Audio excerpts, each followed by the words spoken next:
남편의 불륜 여행에 제가 직접 가이드로 나섰습니다. 3일 뒤 그가 돌아왔을 때 곁에는 텅 빈 좌석과 망가진 인생, 그리고 제 도장이 찍힌 이혼 서류만이 남았습니다. 이야기를 시작하기 전에 이 채널이 더욱 발전하고 더 흥미로운 이야기를 선보일 수 있도록 좋아요와 구독을 잊지 마세요. 저는 23살이 되던 해에 경주를 찾은 외국인 단체 관광객들의 수습 가이드로 일하면서 그 사람을 만났습니다. 당시 그는 형산강을 따라 이어지는 교량 건설 프로젝트에 참여한 젊은 엔지니어였죠. 우리가 우연히 만난 것은 비 내리던 어느 오후, 제가 정식 가이드 등록 서류 뭉치를 들고 쩔쩔매고 있을 때였습니다. 그는 낯선 사람이었지만 멈춰서서 제게 우산을 씌워주며 아주 다정한 한마디를 건넸습니다. 그 한마디에 제 심장이 흔들렸죠.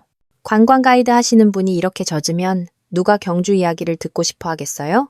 그 말에 저는 웃음을 터뜨렸습니다. 그리고 바로 그 순간 제 마음속에서 무언가 싹트기 시작했습니다. 준호 씨는 지나치게 세련되거나 화려한 말을 할 줄 아는 남자는 아니었지만 성숙하고 차분했으며 특히 삶의 모든 것에 대해 매우 확고한 사람이었습니다. 그는 제게 말했습니다. 사랑한다는 말은 잘 못하지만 집 짓는 법, 전기 고치는 법은 알아요. 당신에게 충분히 밝은 부엌과 우리 아이가 비 맞을 걱정 없이 공부할 수 있을 만큼 넓은 처마를 만들어줄 수 있어요. 저는 젊은 여자의 강한 믿음으로 그를 믿었습니다. 아직 태어나지도 않은 아이의 공부할 공간과 처마를 걱정할 줄 아는 남자라면 분명 나를 절대 버리지 않을 사람이라고 스스로에게 다짐했죠. 우리는 제가 26, 그가 30살일 때 결혼했습니다. 화려하지는 않지만 따뜻하고 작은 결혼식이었죠. 그의 친구들은 저를 경주 최고의 매력을 가진 관광 가이드라고 불렀습니다. 저희 부모님은 딸이 사람을 잘못 고르지 않았다는 것을 아셨기에 그를 믿음 가득한 눈으로 바라보셨습니다. 결혼 초 우리는 경주역 근처의 작은 월세방에서 살았습니다. 저는 계속해서 가이드 일을 했고 그는 먼 곳에 공사를 맡기 시작했습니다.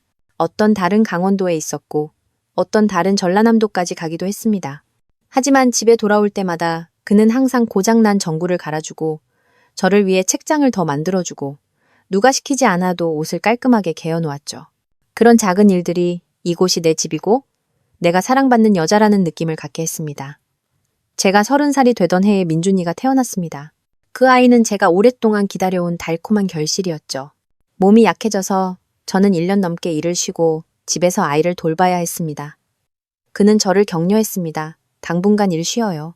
내가 충분히 벌 수 있으니 민준이만 건강하면 돼요. 저는 그것이 쉽지 않다는 것을 알았습니다. 그의 수입이 항상 안정적인 것은 아니었으니까요. 공사가 중간에 중단되기도 하고 돈이 늦게 들어올 때도 있었지만 우리는 돈 때문에 단 한 번도 싸운 적이 없었습니다. 서로 사랑하기만 한다면 어떤 어려움도 이겨낼 수 있다고 믿었죠. 민준이가 유치원 상급반에 들어갈 준비를 할 때쯤 저는 다시 일터로 돌아갔습니다. 그때 제 나이는 33이었지만 여전히 고도의 가이드다운 부드럽고 온화한 모습을 간직하고 있었죠. 저는 제 일을 사랑했습니다. 월정교 이야기, 첨성대 이야기, 혹은 동궁과 월지 안의 조용한 이야기들을 할 때마다 제 마음이 다시 살아나는 것을 느꼈습니다. 어디서 어떤 단체를 인솔하든 저는 항상 제 인생에서 가장 중요한 두 남자, 남편과 아들이 있는 작은 보금자리로 돌아왔습니다. 저는 결혼이란 대단한 것이 필요 없다고 생각했습니다. 저녁밥을 먹으러 집에 돌아오는 남편, 아침마다 환하게 웃는 아이, 그리고 사람 소리와 따뜻한 차 한 잔의 온기가 있는 집이면 충분하다고 믿었죠. 부자가 되는 꿈도 유명해지는 꿈도 꾸지 않았습니다. 그저 평범하고 안정적인 삶을 살고 싶었을 뿐입니다. 하지만 저는 한 가지 사실을 잊고 있었습니다. 평온이라는 것은 한 사람만 지키려고 애쓴다고 해서 영원히 지킬 수 있는 것이 아니라는 것을요. 약 1년 전부터 준호 씨는 제가 낯설게 느껴질 만큼 변하기 시작했습니다. 제 생일을 자주 잊었고 저녁 식사를 하자고 하면 회의가 바쁘다고 말했으며 제가 민준이의 학업 이야기를 꺼낼 때마다 건성으로 듣기 일쑤였죠. 처음에는 그가 피곤하고 새로운 공사 때문에 스트레스가 많을 것이라고 생각했습니다. 하지만 어느 날 그의 휴대폰에서 이런 메시지를 보게 되었습니다. 오빠를 위해 도시락 준비해뒀어요. 시간 맞춰 꼭 챙겨 드세요. 낯선 번호에서 온 메시지였지만 너무나 다정하고 자연스러운 말투에 의심을 품지 않을 수 없었습니다. 그는 프로젝트 팀의 후배 직원일 뿐이고 그저 오빠 동생처럼 챙겨주는 것이라고 말했습니다. 제가 침묵한 것은 그 말을 믿어서가 아니라 믿지 않을 만한 증거가 아직 부족했기 때문이었습니다. 그 후로 여러 번 그의 출장 일정이 회사 보고와 맞지 않는다는 것을 발견하기 시작했습니다. 어느 날 그는 강원도 평창으로 간다고 하면서 그 지역은 신호가 약하니 전화하지 말라고 했습니다. 하지만 바로 그때 제가 그곳에서 투어를 인솔하고 있었는데 싸지 신호는 한 번도 끊긴 적 없이 쌩쌩했죠. 저는 조용히 그를 지켜보기 시작했지만 한마디도 묻지 않았습니다. 모호한 감정 때문에 모든 것을 망치고 싶지 않았기 때문입니다. 만약 내가 틀렸다면 나 자신이 후회하게 될 것이고, 만약 내가 맞다면 아무리 아프더라도 마주해야 한다고 다짐했습니다. 7살 초등학교 2학년인 민준이는 클수록 아빠를 붕어빵처럼 닮아갔습니다. 아이가 잠든 모습을 볼 때마다 저는 그 아이의 아빠가, 이 아내와 이 엄마가 당신과 아이 옆에 머무르기 위해 얼마나 많은 기회를 포기했는지 알아주기를 바랐습니다. 보답을 바라는 것이 아니라 그저 배신만은 하지 말아달라고요. 하지만 그 조용한 기도는 하늘에 닿지 않는 것 같았습니다. 어느 날 밤 유산 답사 투어를 준비하는 단체 손님들을 위해 자료를 정리하던 중 우연히 회사 고객 서비스 부서로 온 투어 예약 이메일 하나를 보게 되었습니다. 예약자 이름은 엔준호, 전화번호는 제 남편의 것과 일치했습니다. 다음 주 금요일에 출발하는 2인용 2박 3일 투어였죠. 광고 문구에는 둘만의 공간과 유대감을 원하는 커플들을 위한 특별한 여행이라고 명확히 적혀 있었습니다. 손이 차갑게 식는 것을 느꼈지만 저는 울지 않았습니다. 그저 예약자 이름을 보며 대체 나는 그 남자 인생에서 어떤 존재였을까 자문할 뿐이었습니다. 어떤 밤에는 익숙한 부엌 한가운데에 무릎을 끌어안고 앉아 낡은 타일에 비친 불빛을 바라보며 제 마음이 금이 간 유리장 같다고 생각했습니다. 거짓말 한마디만 더 들으면 산산조각 날 것 같았죠. 언제부터 저와 준호 씨의 거리가 이렇게나 멀어졌는지 모르겠습니다. 아마 그가 더 큰 프로젝트로 옮겨가면서 일이 많아지고 새로운 동료들이 생겼을 때부터였을지도 모릅니다. 혹은 제가 다시 일을 시작하면서 예전처럼 온종일 집에서 밥하고 설거지하고 아이를 돌보지 않게 되었을 때부터였을지도 모르죠. 하지만 한 가지 확실히 아는 것은 그가 더 이상 아무것도 없던 시절을 함께 견뎌낸 아내를 바라보던 그 눈빛으로 저를 보지 않는다는 것이었습니다. 처음에는 사소한 것들이었습니다. 그는 제가 어디에 가는지, 누구를 만나는지, 언제 돌아오는지 묻지 않았습니다. 예전에는 제가 다른 지방으로 단체를 인솔하러 갈 때면 조심해서 다녀와, 추우면 옷도 챙겨 입고, 나랑 민준이한테 전화하는 거 잊지 말고, 라고 메시지를 보내곤 했습니다. 하지만 이제는 제가 출장 간다고 메시지를 보내면 그는 그저 잉잉 한 글자만 보낼 뿐이었습니다. 어른이 되고 바빠지면 가끔 사소한 관심의 습관들을 계속 지키지 못할 수도 있다고 스스로를 위로했지만 무언가 변했다는 사실을 부정할 수는 없었습니다. 그리고 그 변화는 외부에서 온 것이 아니라 그의 눈빛 속에서 제가 애써 외면하려 했던 침묵 속에서 시작되었습니다. 민준이도 그것을 느꼈습니다. 어느 날 제가 욕실에서 아이의 머리를 감겨주고 있는데 아이가 갑자기 물었습니다. 엄마, 왜 요즘 아빠는 저한테 잠자리 동화 안 읽어줘요? 저는 잠시 멈칫했습니다. 예전에 준호 씨는 아이에게 책 읽어주는 것을 아주 좋아했습니다. 특히 굴착기나 크레인 혹은 아빠가 공사 현장에 갔던 이야기들을요. 그의 낮고 따뜻한 목소리는 민준이를 금방 잠들게 했습니다. 하지만 최근에는 저 혼자 아이를 재웠죠. 저는 민준이를 보며 미소 지으며 말했습니다. 아빠가 일 때문에 바쁘셔서 그래. 주말에는 아들이랑 시간 보내주실 거야. 하지만 저 자신도 방금 뱉은 그 말을 믿지 않았습니다. 한 번은 민준이를 데리러 학교에 일찍 갔다가 우연히 담임 선생님을 만났습니다. 선생님은 조심스럽게 말씀하셨습니다. 요즘 민준이가 그리는 그림에는 엄마와 아이만 있고 예전처럼 아빠 모습은 거의 없어요. 아이가 가족 안에서 어떤 부재를 느끼는 것 같아요. 저는 무거운 마음으로 발걸음을 옮겼습니다. 7살 아이는 거짓말을 할 줄도 감정을 숨길 줄도 모릅니다. 아이는 그저 제가 평생 가장 견고하다고 믿었던 작은 집 안에서 일어나고 있는 일들을 그대로 비출 뿐이었습니다.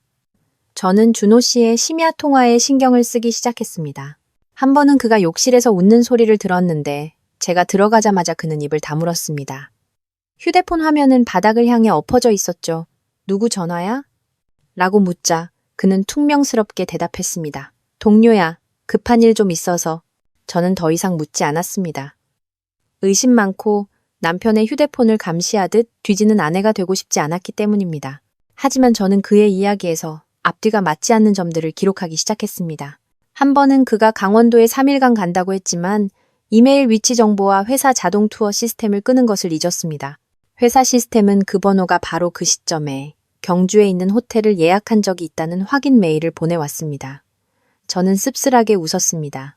알고 보니 어떤 사람들은 거짓말에 서툴면서도 당신을 존중해서 조심스럽게 숨겨주지도 않는다는 것을요. 무언가 금이 갔다는 것을 알았지만 모든 것이 확실해지기 전까지는 행동하고 싶지 않았습니다. 제게는 민준이가 있었고 제 명예와 자존심이 있었습니다. 소란을 피우고 싶지도 소리치거나 추궁하고 싶지도 않았습니다. 진실을 알고 싶었지만 그것은 복수를 위해서가 아니라 어디서 멈춰야 할지를 알기 위해서였습니다. 충분히 사랑할 줄 아는 여자는 줄줄도 알지만 사랑이 더 이상 돌아오지 않을 때를 알아차릴 만큼 현명해야 하니까요. 바로 남편이 예약한 그 이메일을 본 날, 저는 거의 15분 동안 꼼짝 않고 앉아 있었습니다. 둘만의 공간이 필요한 두 마음을 위한 여정이라는 분명한 제목이 달린 커플 투어였습니다. 예약자 이름은 엔주노, 전화번호는 제 남편의 것과 완전히 일치했습니다. 출발 시간은 다음 주 금요일. 처음에는 아무것도 하지 않고 그저 증거로 남기기 위해 화면을 캡처해둘 생각이었습니다. 하지만 운명은 저를 상상도 못했던 위치로 밀어넣었습니다. 그 투어의 메인 가이드가 가벼운 오토바이 사고를 당해 예정대로 투어를 진행할 수 없게 된 것입니다. 팀장님이 수요일 저녁 8시에 전화를 걸어 물었습니다. 서연 씨, 이 투어 대신 맡아줄 수 있어요? 좀 급한 건 알지만 이런 민감한 여정에는 서연 씨만큼 믿을 만한 사람이 없어서요. 저는 휴대폰을 쥔 채 심장이 거세게 뛰었습니다. 세상에 왜 하필 나일까? 왜 하필 이 투어, 이 시점일까? 저는 몇 초간 침묵하다가 말했습니다. 네, 팀장님. 제가 맡을게요. 저는 밤새 한숨도 자지 못했습니다. 옆에서 곤히 잠든 민준이를 바라보았습니다. 아이의 손에는 아빠가 사준 헝겊 공룡 인형이 꼭 쥐어져 있었죠? 머릿속에는 수백 가지 질문이 떠올랐습니다. 그를 만나면 무슨 말을 해야 할까? 어떻게 행동해야 할까? 그 세 번째 사람을 보면 평정심을 유지할 수 있을까? 하지만 동이 트기 시작할 무렵 제 머릿속에는 단 하나의 생각만이 남았습니다. 만약 진실이 사람을 고개 숙이게 만드는 것이라면 바로 그 진실이 나를 대신해 말하게 두자고. 다음 날 저는 회사에 가서 투어 일정을 준비하고 고객 명단을 인쇄하고 짐, 지도, 입장권 수량을 다시 확인했습니다. 늘 하던 일들이었죠. 하지만 이번에는 모든 동작이 숨을 꾹 참는 것처럼 느껴졌습니다. 회사 동료 누구에게도 말하지 않았고 친구들에게도 털어놓지 않았습니다. 값싼 연애 이야기의 희생자가 되고 싶지 않았습니다. 그저 한번 마주하고 가벼운 마음으로 놓아주고 싶었습니다. 그날 저녁 집에 돌아오니 준호 씨는 여전히 짐을 싸고 있었습니다. 그는 내일 아침 일찍 강원도로 가야 한다고 했습니다. 프로젝트가 아주 급해서 3일은 걸릴 거라고요. 저는 고개를 끄덕였습니다. 그가 하얀 셔츠를 접는 모습을 보며 저는 오래전 아이를 위해 옷 한 벌, 제 손이 트자 주방 세제 한 통을 골라주던 그 남자의 모습을 떠올렸습니다. 하지만 어쩌면 사람은 누군가가 더 나아서 변하는 것이 아니라 처음에 머물렀던 이유를 잊어버렸기 때문에 변하는 것일지도 모릅니다. 그리고 어쩌면 그들은 처음부터 진정으로 머물고 싶었던 것이 아니었을지도 모르죠. 저는 민준이를 씻기고 책을 읽어주고 잠들기 전 평소처럼 이마에 뽀뽀를 해주었습니다. 하지만 이번에는 내일이 여느 날과 같지 않을 것임을 알았습니다. 내일 저는 제 남편을 아내로서가 아니라 그가 숨기고 싶어 했던 진실을 쥔 낯선 사람의 자격으로 다시 만나게 될 것입니다. 무슨 일이 일어날지는 몰랐지만 저는 준비가 되어 있다는 것을 알았습니다. 금요일 아침 6시 간밤에 내린 비가 마당 앞 나무숲에 몇 방울 맺혀 있었습니다. 저는 평소보다 일찍 일어났습니다. 준호 씨를 위해 아침을 차리기 위해서도 민준이가 학교에 가져갈 점심을 준비하기 위해서도 아니었죠. 오늘 저는 이 결혼 생활에서 제가 어떤 자격으로 가게 될지 전혀 예상치 못했던 여정을 준비하고 있었습니다. 머리를 단정하게 묶고 회사 로고가 밝힌 옅은 베이지색 유니폼을 입고 올리브 그린색의 얇은 바람막이를 걸쳤습니다. 가슴에 단 마이크를 마지막으로 점검했습니다. 가방 안에는 고객 명단, 인쇄된 일정표, 입장권, 생수 2병, 그리고 작은 구급상자가 들어있었습니다. 모든 것이 제가 늘 인솔하던 투어와 같았습니다. 단 한 가지 다른 점은 26명의 승객 명단 속에 이름은 적지 않아도 이미 외워버린 두 사람이 있다는 사실이었습니다. 준호 씨와 소희는 각자의 이름으로 투어를 예약했고 전화번호와 이메일 주소 외에는 다른 정보를 남기지 않았습니다. 회사 이름도 특별한 요청도 로맨틱한 체험 패키지를 신청하는 다른 커플들처럼 메시지를 남기지도 않았죠.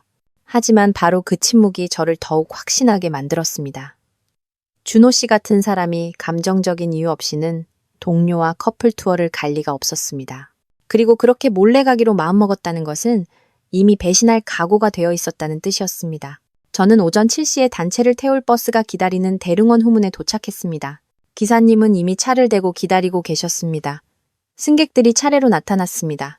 캐리어를 끄는 사람, 손을 잡은 사람. 저는 전문적인 미소로 각 커플을 맞이하며 짐 정리를 돕고 시간을 알려주었습니다. 심장이 거세게 뛰었습니다. 그때 은색차 한 대가 근처에 멈춰 섰습니다. 한 쌍의 남녀가 내렸습니다. 남자는 하얀 셔츠에 회색 카키 바지를 입고 손에는 검은색 여행 가방을 들고 있었습니다. 옆에 선 여자는 옅은 꽃무늬 원피스에 밀짚 모자를 쓰고 큰 선글라스를 끼고 있었죠. 저는 그의 걸음걸이, 몸짓, 그리고 몇 년 전 제게 그랬던 것처럼 그녀에게 비를 막아주기 위해 돌아섰던 그 모습까지 알아봤습니다. 저는 눈을 떼지 않았습니다. 그리고 그 두 사람이 가까이 다가왔을 때 준호 씨의 시선이 저를 스쳐 지나가더니 순간 멈칫하고는 모르는 사람처럼 재빨리 고개를 돌렸습니다. 저는 그를 바라보았습니다. 모든 감정에서 벗어난 여자처럼 평온한 눈빛으로요. 저는 부드럽게 미소 지었습니다. 안녕하세요, 두 분. 이 여행은 다시 연결되고 싶은 커플들을 위한 2박 3일 일정입니다. 이 여정이 기억에 남는 추억이 되기를 바랍니다. 소희가 바람처럼 가벼운 목소리로 웃었습니다. 네, 잘 부탁드려요. 저는 그녀에게는 눈길조차 주지 않았습니다. 저는 다른 커플들을 향해 돌아서서 계속 명단을 확인하고 버스 좌석을 정리했습니다. 준호 씨와 소희는 왼쪽 네 번째 줄에 앉았습니다. 제가 단체의 VIP 손님들을 위해 늘 비워두는 바로 그 자리였죠. 저는 평소처럼 메모했지만 마음은 얼음장처럼 차가웠습니다.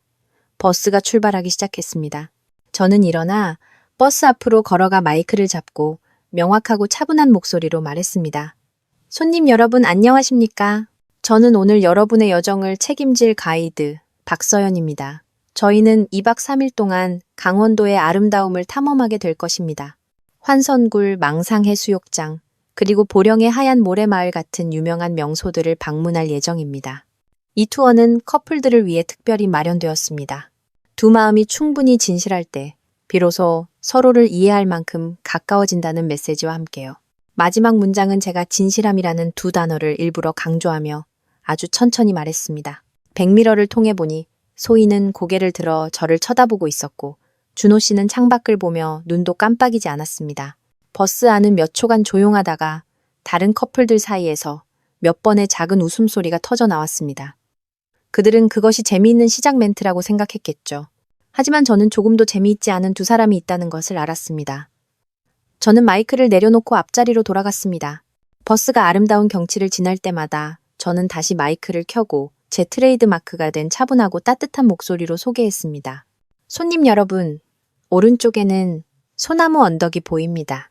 예전에 많은 커플들이 바위에 사랑의 서약을 새겼던 곳이지만 사람들은 진심인 사람만이 사랑하는 사람의 이름을 그곳에 새길 용기가 있다고들 하죠.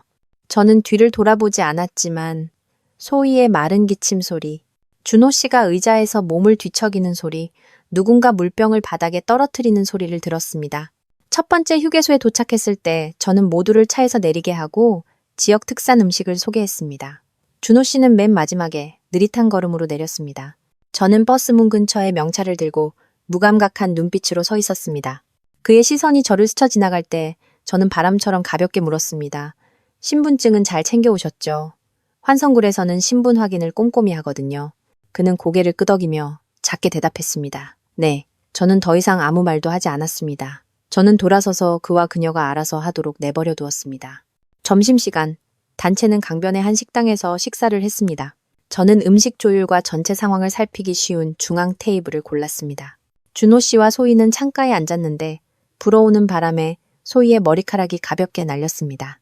그녀는 준호 씨에게 바싹 기대 앉아 가끔 무언가를 속삭였습니다. 저는 신경 쓰지 않았습니다. 저는 오직 모든 사람들이 만족하고 시간을 지키고 충분한 경험을 하도록 하는 데에만 집중했습니다.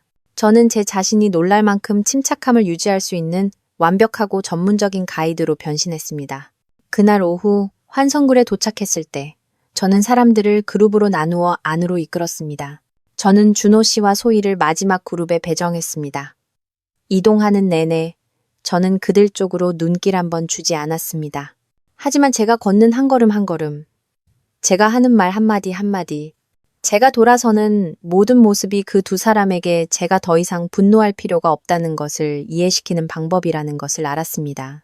저는 그저 그들 스스로가 자신의 선택에 부끄러워하도록 보여주기만 하면 되었습니다.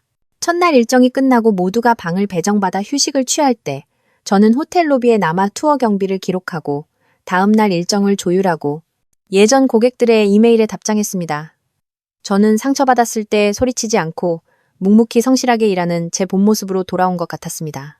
저는 울지도 않았고 일기를 쓰지도 않았고 누구에게 하소연하지도 않았습니다.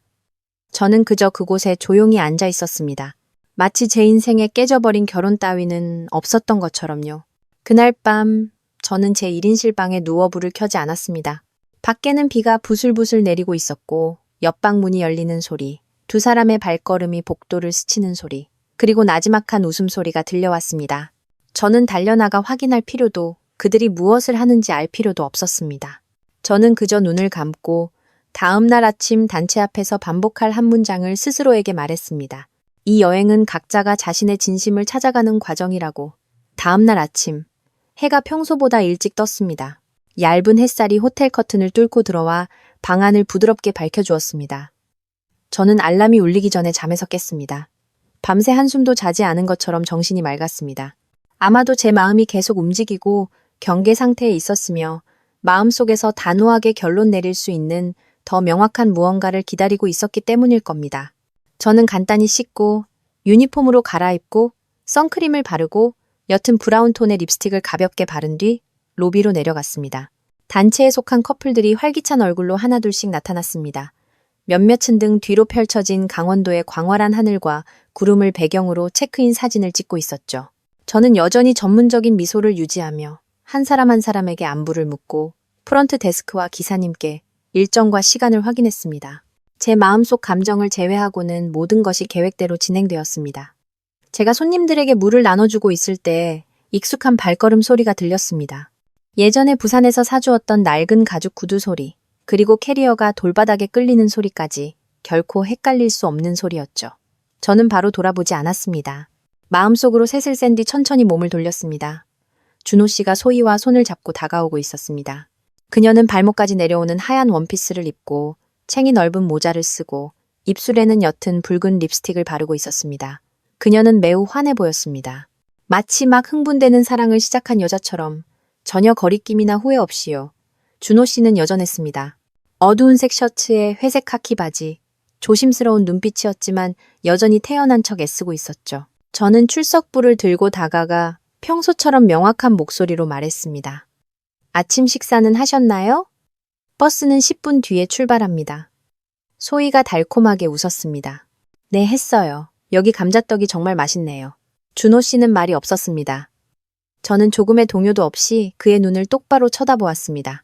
우리는 불과 1미터도 안 되는 거리에 서서 한때 전부였던 관계에 대해 아무도 언급하지 않았습니다.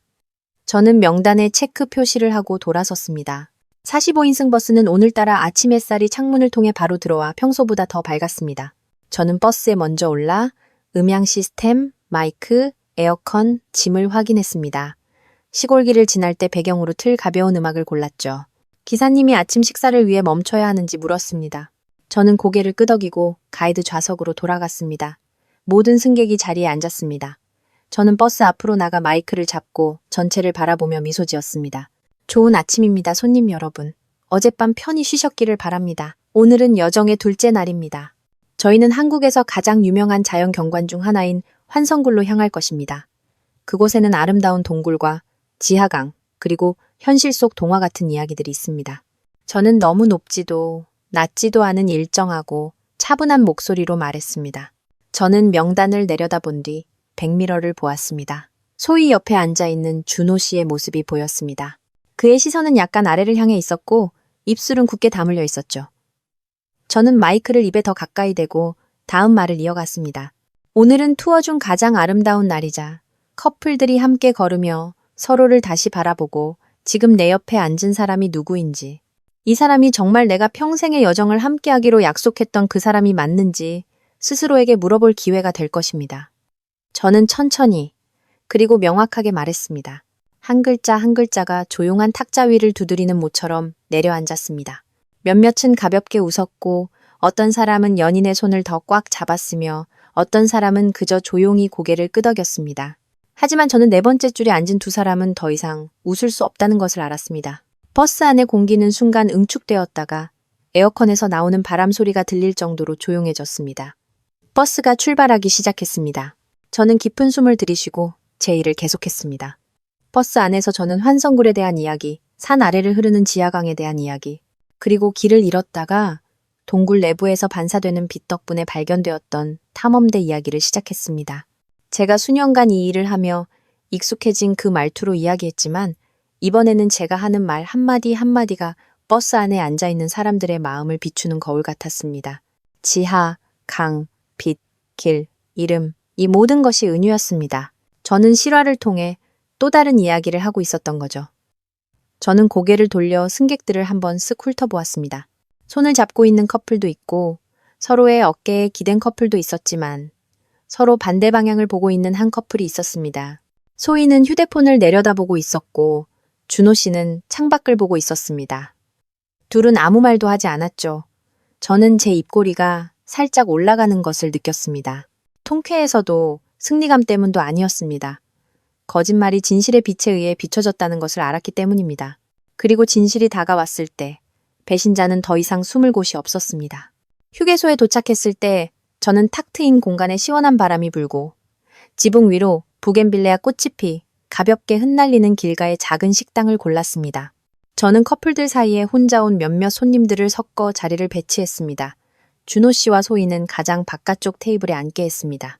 부겐빌레아 덤불 근처 아름다운 공간이었지만 아무도 경치를 감상하지 않았죠. 그들은 거의 먹지 않았고 대화도 거의 나누지 않았습니다.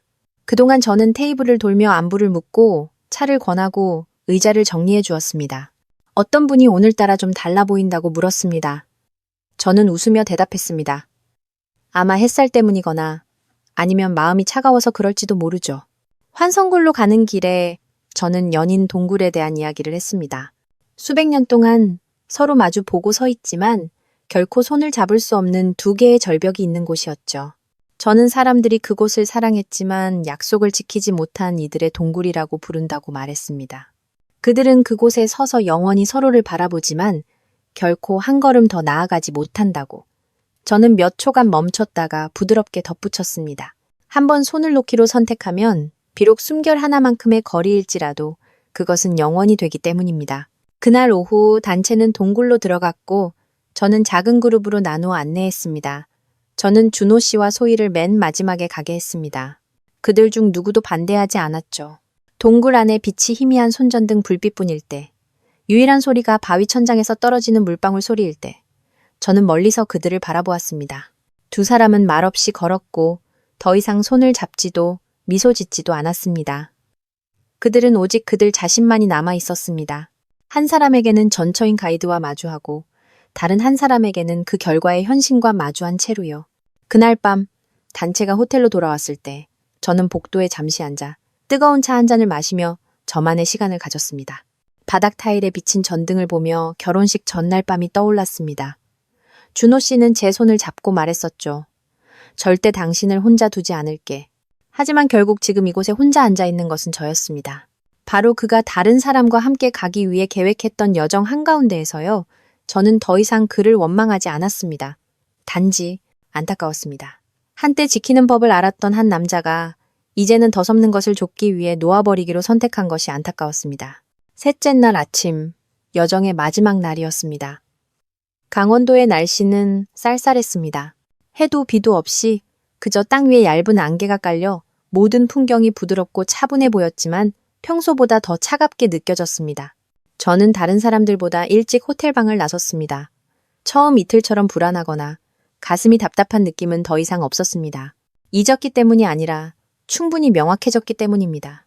저는 제 결혼이 눈물이나 다툼이 아닌 길고 긴 침묵의 순간들과 외면하는 시선들, 그리고 제가 진실이라고 믿었던 것들의 붕괴를 통해 조각조각 부서지는 것을 목격하고 있다는 것이 명확해졌습니다. 저는 고객 명단을 다시 확인하고 짐을 정리하고 프런트 데스크와 협력하여 정시에 체크아웃을 준비했습니다. 기사님은 차를 준비했고 식당 직원은 각 테이블에 아침 식사를 가져다 주었습니다. 준호 씨와 소희는 맨 마지막에 내려왔습니다. 그녀는 여전히 하얀 원피스를 입고 작은 가방을 들고 있었지만 예전처럼 그에게 바싹 붙어 걷지 않았습니다. 준호 씨도 더 이상 가까이 하려는 기색이 없었고 두 사람은 가장 바깥쪽 테이블에 마주보고 앉아 아무 말도 하지 않았습니다. 저는 그들을 지나가다가 정확히 3초간 멈춰서서 두 사람이 겨우 들을 수 있을 만큼 작은 목소리로 말했습니다. 잠시 후 버스가 출발하면 지난 3일간의 여정에 대해 몇 마디 할 겁니다. 두 분 모두 잘 들어주시길 바랍니다. 소희가 고개를 들어 저를 보았습니다. 그녀의 눈빛은 확연히 흔들리고 있었죠. 준호 씨는 여전히 고개를 숙인 채 이미 식어버린 커피잔을 하염없이 젓고 있었습니다. 모두가 버스에 오르자 저는 버스 앞에 서서 마이크를 잡았습니다. 버스는 아직 호텔 마당에 멈춰서 있었죠. 저는 평소처럼 배경음악을 틀지 않았습니다. 공간을 완전히 조용하게 두자 모든 시선이 제게로 향했습니다. 저는 깊은 숨을 들이쉬고 말을 시작했습니다. 손님 여러분, 저희가 경주로 돌아가기 전에 이 여행에 대한 제 개인적인 소회를 잠시 나누고자 합니다. 저는 우리 각자가 커플을 위한 여정을 신청할 때 저마다의 기대를 품고 온다고 믿습니다. 어떤 분은 더 깊은 유대를 원하고 어떤 분은 감정을 되찾고 싶어하며 어떤 분은 낡은 것을 잊고 새로운 것을 시작하고 싶어 하죠. 하지만 그 소망이 무엇이든 여정은 우리와 함께하는 동반자가 진실한 사람일 때 비로소 의미가 있습니다. 저는 몇 초간 말을 멈췄습니다. 버스 안의 공기는 팽팽해졌고 어떤 사람은 옆 사람을 쳐다보았고 어떤 사람은 어색하게 미소 지었지만 왼쪽 네 번째 줄에서는 아무도 움직이지 않았습니다. 저는 계속했습니다. 지난 3일 동안 저는 많은 아름다운 순간들을 보았습니다. 힘든 등산 코스를 넘을 때 손을 꼭 잡은 커플, 발에 피가 나면서도 물에 잠긴 길을 아내를 업고 건너간 남편, 남자친구가 동굴 한가운데서 노래를 불러주자 눈물을 흘린 한 여성분. 그 모든 모습들은 제가 왜 관광 가이드라는 직업을 선택했는지 다시 한번 생각하게 했습니다. 저는 사람들이 명소를 지나가도록 길을 안내하는 것뿐만 아니라 각자가 스스로를 이끌고 정말 중요한 것으로 돌아갈 수 있기를 바라기 때문입니다. 저는 말을 멈추고 마이크를 잠시 내려놓았다가 다시 들었습니다.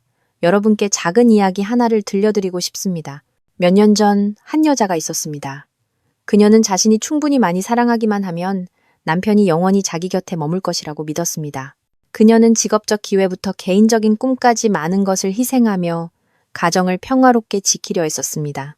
그녀는 사랑이란 믿음이고 존중이라고 생각했기에 질투하거나 통제하지 않고 인내하며 신뢰했습니다. 하지만 어느 날 남편은 그녀에게 출장을 가야 한다고 말했고 그녀는 그가 혼자 가는 것이 아니라는 것을 알게 되었습니다. 그는 일을 하러 가는 것이 아니라 다른 여자와 함께 둘만을 위한 여행을 즐기러 갔던 것입니다. 저는 아주 천천히 말했습니다. 버스 안은 완전히 조용했습니다. 저는 네 번째 줄을 똑바로 쳐다보았습니다. 준호 씨는 몸을 꼿꼿이 세운 채 손을 꽉 쥐고 있었습니다. 소희는 차바닥을 내려다보고 있었고 얼굴은 창백해져 있었습니다. 저는 다시 앞쪽을 바라보았습니다. 그 아내는 질투하거나 소란을 피우지 않았습니다. 그녀는 그저 그 여행의 가이드 역할을 수락하고 남편과 그의 내연녀 앞에 서서 미소 지으며 모든 단체 손님에게 이것이 진실한 커플들을 위한 여정이라고 소개했을 뿐입니다. 그녀는 많은 것을 할 필요가 없었습니다. 바로 그 침묵과 자부심이 그 두 사람을 스스로 부끄럽게 만들었습니다. 그리고 그 여행은 한때 모든 믿음으로 세워졌던 한 결혼의 마지막 여정이 되었습니다. 저는 소리 없이 마이크를 내려놓았습니다. 박수 소리도 한숨 소리도 없었습니다. 오직 차에 시동이 걸리는 소리, 창문 틈으로 불어오는 바람 소리, 그리고 아무도 감히 언급하지 못할 것 같았던 공간 한가운데에 방금 놓인 진실의 소리만이 있었습니다. 저는 제자리로 돌아가 일정 노트를 폈고 더 이상 아무 말도 하지 않았습니다. 2시간 후 단체는 충청도의 한 익숙한 휴게소에 멈췄습니다. 모두가 차에서 내렸지만 준호 씨는 가만히 앉아 있었습니다. 소희가 먼저 일어나 밖으로 재빨리 나갔습니다. 저는 그녀가 눈이 빨개진 채로 화장실로 들어가는 것을 보았습니다. 마침내 준호 씨도 일어나 제 쪽으로 걸어왔습니다. 인사도 사과도 없이 그저 잠시 가만히 서 있다가 아주 작게 말했습니다. 처음부터 다 알고 있었어? 저는 눈도 깜빡이지 않고 그를 쳐다보았습니다. 당신이 투어 예약했을 때부터. 그리고 내가 직접 보고 싶어서 이 투어를 맡았어. 절대 혼자 두지 않겠다고 말했던 남자가 내가 지난 10년간 안내했던 바로 그 길을 조용히 다른 사람과 함께 가는 모습을 내 눈으로 직접 보고 싶었어. 준호 씨는 더 이상 아무 말도 하지 못하고 돌아섰습니다. 그의 어깨가 약간 떨렸습니다.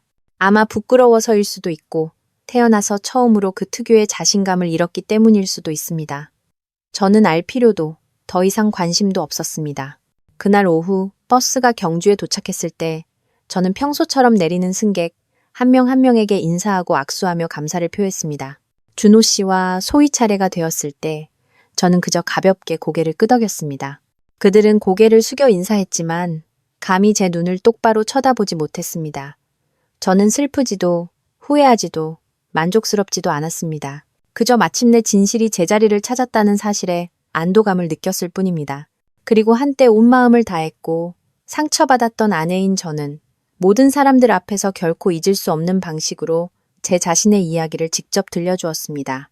투어가 끝나고 마지막 승객이 버스에서 내린 뒤 문이 닫혔을 때 저는 잠시 멍하니 앉아 있다가 고른 숨을 되찾았습니다. 더 이상 웃음소리도 제 움직임 하나하나를 좇는 시선도 명소나 일정에 대한 질문도 없었습니다. 텅 빈 버스 안에는 저와 정적만이 남아 있었죠. 기사님은 앞에서 아무 말 없이 라디오를 작게 켜 늦은 오후의 피곤한 공기 속에 잔잔한 음악이 울려 퍼지게 했습니다. 저는 창밖을 보았습니다. 하루의 마지막 햇살이 길 위에 천천히 길게 드리워져 마치 찢어진 시간의 조각처럼 반짝이며 마음속에 흩어진 기억들을 남기고 있었습니다. 저는 버스에서 내려 몇백 미터 떨어진 회사 사무실로 천천히 걸어갔습니다. 길에서 예전 단체 관광객 몇 분을 만났습니다. 그들은 제 이름을 부르며 손을 흔들었고 어떤 분은 달려와 저를 안아주며 제 대처 방식에 감탄했다고 귓가에 속삭여 주었습니다. 단체의 남자친구와 함께 왔던 한 젊은 여성은 제 손에 작은 쪽지를 쥐어주었습니다. 거기에는 이렇게 적혀 있었죠. 제가 만난 사람 중에 가장 용감한 여성이세요. 언젠가 저도 언니처럼 강해지고 싶어요? 저는 그 쪽지를 소중히 접어 주머니에 넣었습니다. 고통이 아무리 깊어도 품위를 지킨다면 나 자신에게로 돌아갈 길이 있다는 작은 증거처럼요. 회사에 도착해서는 저에게 마지막 순간에 투어를 배정해 주셨던 팀장님을 만났습니다. 팀장님은 저를 오랫동안 바라보았고 방금 일어난 일에 대해 묻거나 논평하지 않았습니다. 그저 따뜻한 차 한 잔을 건네며 조용히 말했습니다. 서연 씨, 며칠 쉬고 싶으면 내가 조정해 줄게. 저는 고개를 저었습니다. 괜찮아요, 팀장님. 쉴 필요 없어요. 계속 일하고 싶어요. 일할수록 제가 여전히 가치 있는 사람이라는 걸 느껴요. 팀장님은 고개를 끄덕이며 제 어깨를 가볍게 두드려 주셨습니다. 저는 그렇게 이해심 많은 상사가 있다는 것에 감사함을 느꼈습니다. 아마도 팀장님의 그 차분함이 제가 본받았던 모델이었기에 오늘날 한때 평생을 함께했던 사람과 그렇게 마주할 힘이 있었을 겁니다. 그날 저녁 집에 돌아오니 민준이는 곤히 잠들어 있었습니다. 어머니는 거실에서 뜨개질을 하고 계셨죠. 제가 들어서자 고개를 드시고는 단 한마디만 물으셨습니다. 괜찮니? 저는 고개를 끄덕이고 신발을 벗고 아들 곁으로 다가가 이마를 부드럽게 쓸어주었습니다. 민준이는 걱정 하나 없는 평온한 얼굴로 잘 자고 있었습니다. 아이가 언젠가는 커서 어른들이 숨기려 했던 사실을 알게 될 거라는 생각에 가슴이 아려왔습니다. 하지만 적어도 지금 이 순간만큼은 아이는 제가 지난 몇 년간 지키려 애썼던 단순한 세상 속에서 살고 있었죠. 사흘 후 준호 씨가 집에 찾아왔습니다. 매년 그랬던 것처럼 추석 송편 한 상자를 들고서요. 그는 저를 한번 쳐다보고는 조용히 말했습니다. 민준이 보고 싶어. 저는 허락했습니다. 민준이가 달려 나와 아빠 다리를 붙잡고 제잘거렸습니다. 두 부자를 보며 목구멍에서 슬픔이 차오르는 것을 느꼈습니다. 제가 아직 그를 사랑해서가 아니라 아이의 마음속에서 그의 자리를 제가 대신할 수 없다는 것을 알았기 때문입니다. 아이와 놀아준 후 준호 씨는 제가 화초에 물을 주고 있는 뒤뜰 베란다로 나왔습니다. 그는 잠시 서 있다가 갑자기 말했습니다. 미안해. 저는 돌아보지 않고 수국 화분에 계속 물을 주었습니다. 그는 목이 맨 목소리로 덧붙였습니다. 내가 잘못했어. 어떻게 바로잡아야 할지 모르겠어. 저는 그의 말을 끊었습니다. 사과는 필요 없어요. 진실함이 필요했죠. 하지만 그건 이제 없어졌어요. 누구나 선택할 권리는 있지만 자신을 위해 청춘을 바친 사람을 속일 권리는 누구에게도 없어요. 그는 오랫동안 침묵하다가 떠났습니다. 저는 뒤돌아보지 않았습니다. 더 이상 그 눈빛이 필요 없었으니까요. 제가 꽉 잡고 있을 때 놓아버리기로 선택한 사람은 더 이상 필요 없었습니다. 그날 밤 저는 이혼 서류를 작성했습니다. 분노 때문도 복수를 위해서도 아니었습니다. 신뢰가 텅 비도록 갉아먹힌 관계 속에서 더 이상 살고 싶지 않았기 때문입니다. 제 아이가 균열과 거짓으로 가득 찬 집에서 자라게 하고 싶지 않았습니다. 저는 한 글자 한 글자 단호하고 차분하게, 하지만 한 시대의 장을 끝내기에 충분히 깊게 써내려갔습니다. 다음 날 아침, 저는 서류를 법원에 제출했습니다. 접수 직원이 물었습니다. 정말 확실하신가요? 저는 옅게 웃었습니다. 네, 지금처럼 확실했던 적이 없어요. 그날 이후 저는 다르게 살았습니다. 더 이상 밤에 안부를 묻는 메시지를 기다리지 않았고, 세 사람 몫의 저녁을 준비하지 않았고, 익숙한 오토바이 소리가 문 앞에서 멈추기를 기다리며 밤늦게까지 깨어있지 않았습니다. 저는 혼자이면서도 외롭지 않게 사는 법을 배웠습니다. 민준이를 학교에 데려다주고, 꾸준히 투어를 인솔하고, 직업 경험을 공유하는 블로그를 쓰고, 주말에는 책을 읽고, 저녁에는 영어 공부를 더 했습니다.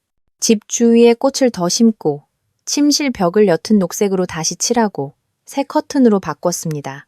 각각의 작은 변화는 치유의 여정에서 큰 진전이었습니다. 저는 더 이상 깨진 것을 지키기 위해 살지 않았습니다. 저는 스스로를 치유하기 위해 살았습니다. 한 달 후, 저는 서울에 있는 한 고급 관광 가이드 교육센터로부터 초청장을 받았습니다. 그들은 제게 스토리텔링 기술과 여정 중 감정 관리에 대한 특별 강사직을 제안했습니다. 저는 이틀 동안 고민하다가 수락하기로 결정했습니다. 민준이를 외할머니 댁에 맡기고 서울로 날아갔습니다.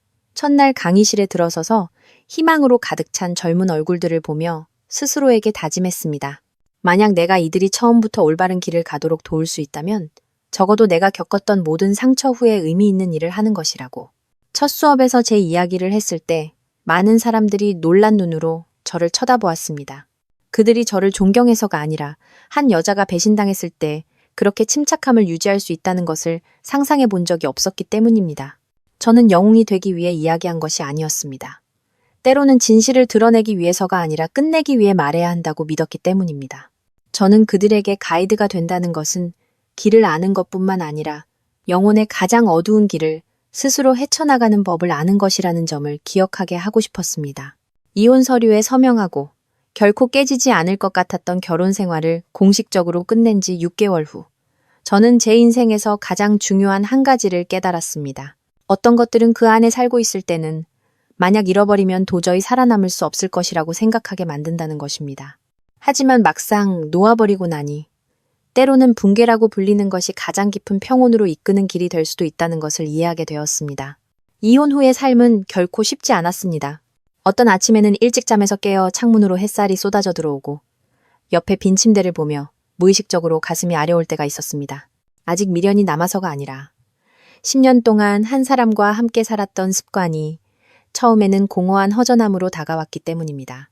하지만 저는 그 빈 공간들을 제 자신으로 채우는 기회로 만드는 법을 배웠습니다. 커피를 내리고, 잔잔한 음악을 틀고, 집을 청소하고, 아이를 학교에 데려다주고, 그리고 회사에 가거나 공항에서 단체를 맞이했습니다. 새로운 삶의 리듬은 서두르지 않고 화려하지도 않지만 제가 여전히 올바른 방향으로 가고 있다는 것을 느끼기에 충분했습니다. 민준이는 이제 8살, 초등학교 3학년이 되었습니다. 제 아들은 여전히 천진난만하고 아침마다 엄마를 껴안고 저를 웃게 만드는 엉뚱한 질문들을 하곤 합니다. 한 번은 제가 방 커튼을 바꾸는 것을 보고 민준이가 물었습니다. 엄마, 왜 파란색을 좋아해? 저는 대답했습니다. 파란색은 넓은 하늘의 색, 자유의 색, 새로운 것들의 색이니까. 아이는 잠시 저를 보더니 고개를 끄덕였습니다. 그럼 엄마는 더 자유롭게 살고 싶어 하는 거야? 저는 대답하지 않고 아이의 머리를 쓰다듬으며 웃었지만 마음속으로는 그래, 아들아, 엄마는 더 이상 상처나 거짓에 얽매이지 않는 삶을 살고 싶단다라고 생각했습니다. 한 번은 준호 씨가 평소처럼 민준이를 보러 왔습니다. 저는 집에 없었지만 어머니께서 말씀해 주셨습니다. 아이를 데리고 공원에 다녀온 후 그가 집 현관에 오랫동안 앉아 아무 말 없이 제가 예전에 작은 화단을 가꾸던 앞마당만 바라보고 있었다고요. 어머니는 그에게 물 한 잔을 따라주고 옆에 앉아 아주 조용히 물으셨습니다. 이제 좀 어떤가? 준호 씨는 대답했습니다. 그냥 그래요, 어머님. 좀 늦었을 뿐이죠. 어머니는 더 이상 아무 말도 하지 않으셨습니다. 어머니는 원래 말씀이 적으셨지만 항상 모든 것을 꿰뚫어 보셨죠. 저는 그날 이후 준호 씨가 정확히 어떤 일을 겪었는지 알지 못했고 더 이상 알고 싶지도 않았습니다. 그가 회사를 옮겼고 일이 예전만큼 순탄치 않다는 소문을 들었을 뿐입니다. 소희는 더 이상 그의 곁에 없었습니다. 어떤 사람들은 그들이 그 여행 몇 주 후에 헤어졌다고 말했지만 저에게 그 이야기는 더 이상 중요하지 않았습니다. 배신했던 사람은 후회하든 안 하든 더 이상 제 내면의 삶과 관련이 없었으니까요. 저는 준호 씨를 미워하지 않았습니다. 믿기 어려운 말처럼 들리겠지만 정말 그랬습니다.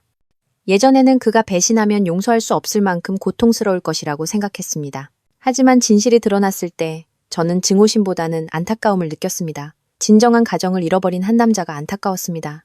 한때 그를 온전한 관용으로 사랑했던 한 여자와 항상 아빠를 존경의 눈빛으로 바라보던 아들을 잃은 것이 안타까웠습니다. 저는 복수가 필요 없었습니다. 제 회복을 위해 누군가가 무너지는 것을 볼 필요도 없었습니다. 제가 여전히 굳건히 서 있고 품위 있게 살며 삶을 사랑하는 것 자체가 모든 것에 대한 가장 공정한 형태였으니까요. 저는 모아둔 돈으로 경주 시내에 작은 여행사를 열었습니다. 제가 일했던 회사들처럼 크지도 손님이 많지도 않았지만 그것은 저만의 정신적 자산이었습니다. 그곳에서 저는 여성들을 위해 그리고 상처 후에 자신을 되찾고 싶은 사람들을 위한 작은 투어를 기획할 수 있었습니다. 저는 그것을 치유의 여정이라고 불렀습니다. 그 여행들에서 저는 그들을 고풍스러운 유적지, 푸른 해변, 바람 부는 언덕으로만 안내하지 않았습니다. 저는 그들에게 제 자신의 이야기를 눈물 없이, 비극 없이, 단지 한때 모든 것을 잃었다고 생각했지만 균열을 통해 자신을 다시 찾은 한 사람의 진실로서 조용히 들려주었습니다. 결혼 10년 만에 이혼한 한 손님은 동해역에서 제 손을 잡고 눈물을 글썽이며 말했습니다. 여행 한 번이 이렇게 다시 시작하고 싶게 만들 줄은 몰랐어요. 투어에 어머니와 함께 온 한 젊은 여성은 제 이야기를 듣고 3년 동안 이어온 해로운 연인 관계를 끝내기로 결심했습니다. 또 다른 싱글맘은 돌아간 후 제게 이렇게 메시지를 보냈습니다. 선생님이 이야기를 들려주신 덕분에 저는 더 이상 버림받았다는 것에 부끄러움을 느끼지 않아요. 제가 그 감사 인사를 받을 자격이 있는지 모르겠지만 제가 올바르게 살고 있다는 것은 알았습니다. 저는 누군가에게 존경받기 위해 강한 사람이 되기로 선택한 것이 아니었습니다. 저는 한때 제 자신을 견딜 수 없을 만큼 약했었고 그 느낌으로 다시는 돌아가고 싶지 않았기 때문에 강해진 것입니다. 제 100번째 투어를 기획하던 날, 저는 개인 페이스북에 이런 글을 썼습니다. 당신에게 상처를 준 모든 사람이 적은 아니다. 어떤 사람들은 당신을 벼랑으로 밀어넣기 위해 태어난다. 당신을 파괴하기 위해서가 아니라 당신이 누구의 손을 빌리지 않고도 스스로 기어오를 수 있다는 것을 알게 하기 위해 그 글은 수백 번 공유되었습니다. 많은 사람들이 제 다음 여정에 참여하고 싶다는 메시지를 보냈습니다. 어떤 분은 그저 내가 감히 인정하지 못했던 말을 대신해줘서 고마워요 라는 한 문장만 보냈죠.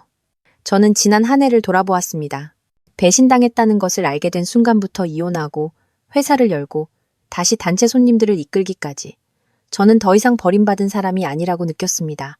저는 완전히 제 자신을 잃기 전에 멈추기를 선택한 사람이었습니다. 저는 다른 사람이 일부러 만들어낸 비를 뚫고 나와 스스로를 위한 우산을 찾은 사람이었습니다.